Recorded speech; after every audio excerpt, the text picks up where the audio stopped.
遗忘，遗忘，都遗忘，去年的烦恼和姑娘。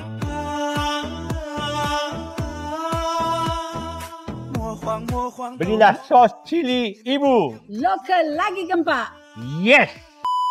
Alhamdulillah pertama kalinya produk Munifijaz dapat masuk ke Maiden USJ. Jadi syukur Alhamdulillah, terima kasih kepada Maiden kerana memberi peluang untuk kami datang ke sini. Kita terus memberi sokongan kepada produk-produk Muslim. Maskon ni syarikat tempatan produk-produk yang hasil pertanian. Syarikat kita dah hampir 40 tahun ya, dan kita ambil semua produk-produk kita daripada tempatan ya. Jagung kita daripada ladang Malaysia sendiri. Kita support barangan lokal dan kita support Maiden ya. Ini dah dia sos cili ibu yang sekarang berada di Maiden. Alhamdulillah, syukur pada Allah kerana Datuk Amir selalu membantu ibu di mana saja ibu, produk apa yang ibu keluar, dia selalu tolong ibu. Kerana cili sos ni adalah cili sos yang best dalam dunia. Sos cili, sos ibu yang pedas. Ultimate kita start dari 2016.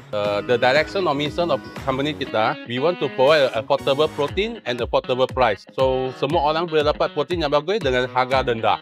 Menggunakan produk daripada Ultimate, kalau ia nak buat kudapan, boleh goreng begitu sahaja dan boleh menikmati segera. Saya daripada syarikat Aris Burger. Aris Burger kita telah buat kolaborasi dengan Maiden bermula pada tahun 2019. Sekarang ni kita telah bekal produk yang baru iaitu burger ready to eat. Berada di seluruh outlet Maiden di Malaysia. So, syarikat kami adalah pengeluar makanan yang berasaskan coklat dan biji rin. So, Alhamdulillah ini merupakan hampir setahun kita bersama Maiden. Sangat luar biasa. Sales yang sangat orang cakap apa, tengah nak grow sekarang ni. Terima kasih Maiden kerana support SMB. Lokal lagi gempak. Lokal lagi gempak. Beli maskon di Maiden.